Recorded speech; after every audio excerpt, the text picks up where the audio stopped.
নমস্কাৰ এই মুহূৰ্তত জনাইছো অসমৰ প্ৰত্যেকগৰাকী জনসাধাৰণৰ বাবে কেইবাটাও গুৰুত্বপূৰ্ণ খবৰ।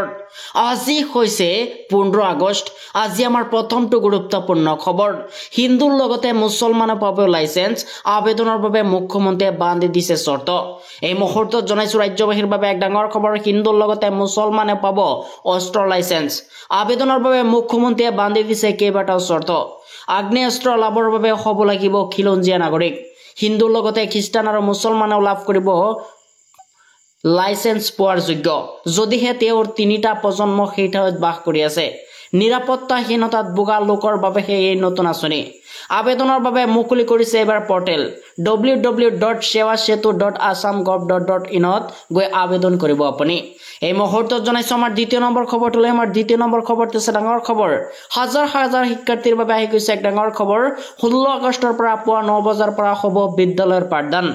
হাজাৰ হাজাৰ শিক্ষাৰ্থীৰ বাবে আহি গৈছে এক ডাঙৰ খবৰ। 16 আগষ্টৰ পৰা পুৱা 9 বজাৰ পৰা বিদ্যালয়ত হ'ব পাঠদান। পুনৰ সলনি হৈছে পাঠদানৰ সময়সূচী। এতিয়াৰ পৰা পুৱা 9 বজাৰ পৰা আৰম্ভ হ'ব পাঠদান। উৎকট গৰমৰ বাবে সলনি কৰা হৈছিল পাঠদানৰ সময়সূচী। এতিয়াৰ পৰা 7:30 বজাৰ পৰিৱৰ্তে পুৱা 9 বজাৰ আৰম্ভ হ'ব পাঠদান। ইফালে মাজুলী শিক্ষাৰ্থীৰ বাবে জাৰি কৰিছে এক জাননী। এই মুহূৰ্তত জনাইছো আমাৰ 4 নম্বৰ খবৰটোলৈ। আমাৰ 4 নম্বৰ খবৰটো হৈছে ডাঙৰ খবৰ। ইভিএম বিসংগতিক লৈ প্ৰথমবাৰৰ বাবে সৰ্বোচ্চ ন্যায়ালয়ৰ বৃহৎ নিৰ্দেশ। সৰ্বোচ্চ ন্যায়ালয়ৰ সন্মুখত ধৰা পৰিছে ইভিএমৰ বিসংগতি। এই মুহূৰ্তত জনাইছো ৰাজ্যবাসীৰ বাবে এক ডাঙৰ খবৰ। সৰ্বোচ্চ ন্যায়ালয়ৰ নিৰীক্ষণত ইভিএমৰ ভোটৰ পুনৰ গণনা কৰা হ'ব। 1 জুলাই সৰ্বোচ্চ ন্যায়ালয়ৰ ৰেজিষ্ট্ৰাৰ নিৰীক্ষণত সম্পন্ন হয় ভোট গণনা।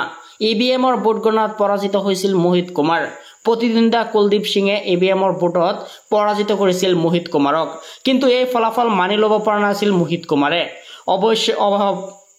অৱশেষত সৰ্বোচ্চ ন্যায়ালয়ৰ কাষ চাপে মোহিত কুমাৰ আৰু সৰ্বোচ্চ ন্যায়ালয়ৰ নিৰীক্ষণ ইভিএমৰ ভোটত পুনৰ গণনা কৰা হয় আৰু 1 জুলাই সৰ্বোচ্চ ন্যায়ালয়ৰ ৰেজিষ্ট্ৰাৰ নিৰীক্ষণ সম্পন্ন হয় ভোট গণনাত।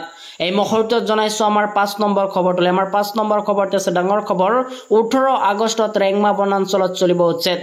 ৰাণানগৰ, হাতীডুবি, হালদিবাৰী, দুৰ্গা আৰু 1 নং মধুপুৰত হ'ব উচ্ছেদ। এই মুহূৰ্তত জনাইছো ৰাজ্যবাসীৰ বাবে এক ডাঙৰ খবৰ। সৰুবতা আৰু ৰেংমা বনাঞ্চলত পুনৰ চলিব উচ্ছেদ অভিযান। 18 আগষ্টৰ পৰা চলিব দ্বিতীয় পৰ্যায়ৰ উচ্ছেদ। ৰেংমা বনাঞ্চলৰ ৰাণানগৰ, হাতীডুবি, হালদিবাৰী লগতে দুৰ্গাপুৰ আৰু 1 নং মধুপুৰত হ'ব উচ্ছেদ অভিযান। বেদখলকাৰী শীঘ্ৰে গড় খালী কৰাৰ নিৰ্দেশ প্ৰশাসনৰ।